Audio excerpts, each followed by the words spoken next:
La réaction des autorités est caractérisée par une rapidité sans précédent, illustrant ainsi la clarté des instructions données pour gérer la situation sur le terrain. Ce comportement témoigne de l'urgence et de la gravité de l'incident survenu. Par ailleurs, l'importance de la sécurité des policiers est mise en avant, rappelant les dangers inhérents à leur profession. La communauté, de son côté, est profondément affectée par cette tragédie. De plus, les relations personnelles des policiers sont également explorées, mettant en lumière les dilemmes entre le travail et la vie familiale. Ceci souligne les défis émotionnels auxquels ils font face quotidiennement. En parallèle, il est important de noter que le quartier où l'agent a été tué était notoire pour son activité de trafic de drogue, ce qui complique considérablement l'enquête. Les stéréotypes entourant les dealers et les policiers peuvent également engendrer des préjugés au sein de la société. Également, il est révélé que l'agent Cruz faisait l'objet de harcèlement de la part de son ex-mari, ce qui pourrait avoir influencé le cours tragique des événements. Cette dynamique personnelle met en lumière les défis auxquels certains policiers sont confrontés en dehors de leurs devoirs. De plus, des tensions subsistent entre la police et certains groupes communautaires, notamment ceux qui se battent contre les violences policières. Ces conflits soulignent les fractures profondes qui affectent la relation entre les forces de l'ordre et la population. Les implications politiques découlant de cette affaire sont significatives.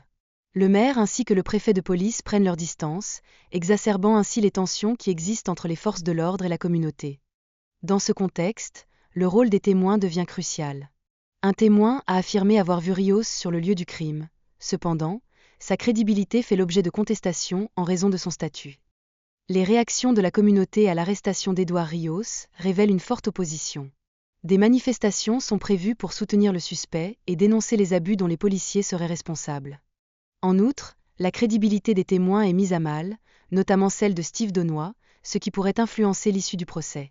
Des doutes sont soulevés concernant ses motivations ainsi que ses interactions avec Rios. La situation autour du palais de justice devient tendue, avec des manifestations qui prennent de l'ampleur. En réponse, les autorités mettent en œuvre des mesures visant à prévenir des émeutes, en maintenant une présence policière renforcée. Ainsi, le contexte du procès souligne les relations complexes qui existent entre la police et la communauté locale. Les conséquences du verdict pourraient aggraver encore plus ces tensions déjà présentes. Les tensions entre la police et les manifestants se font sentir, avec des milliers de personnes exigeant justice. Cette situation complique davantage le travail des forces de l'ordre sur le terrain. Le rôle de l'inspecteur Steve Donohue est central dans cette affaire. Sa crédibilité a été mise à l'épreuve tout au long du procès, impactant ainsi le résultat final. Les réactions du public suite au verdict mettent en lumière des problématiques plus larges relatives à la confiance dans le système judiciaire. Nombreux sont ceux qui estiment que les policiers ne bénéficient pas d'une protection adéquate. L'intervention des forces de l'ordre se révèle cruciale pour gérer cette situation explosive. Les négociateurs et les policiers s'efforcent de trouver des moyens de désamorcer la crise qui se profile. Les implications émotionnelles et familiales résultant de l'action de Donohue sont profondes. Il exprime sa douleur et sa colère face à la décision du jury, qui a bouleversé sa vie. Le caractère de Steve Donohue fait l'objet d'interrogations tant de la part de ses collègues que de ses adversaires.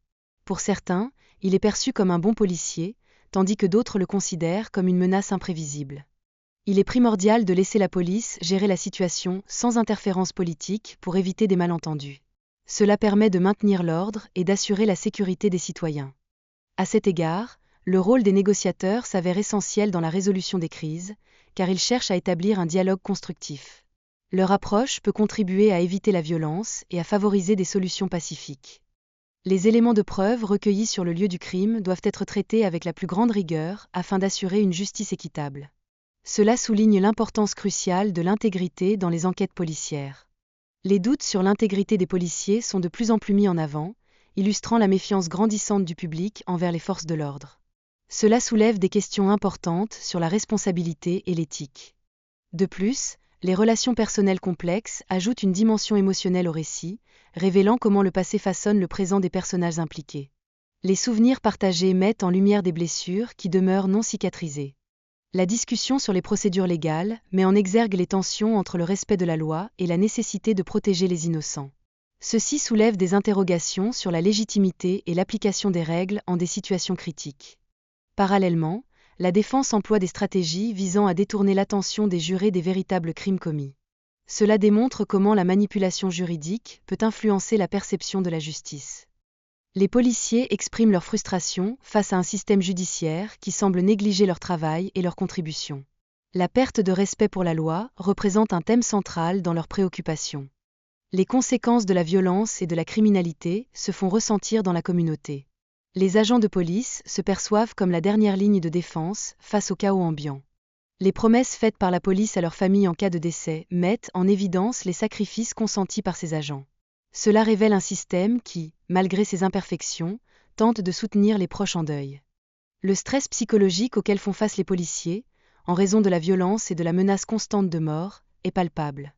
Leur engagement en faveur de la justice est mis à l'épreuve par des événements tragiques.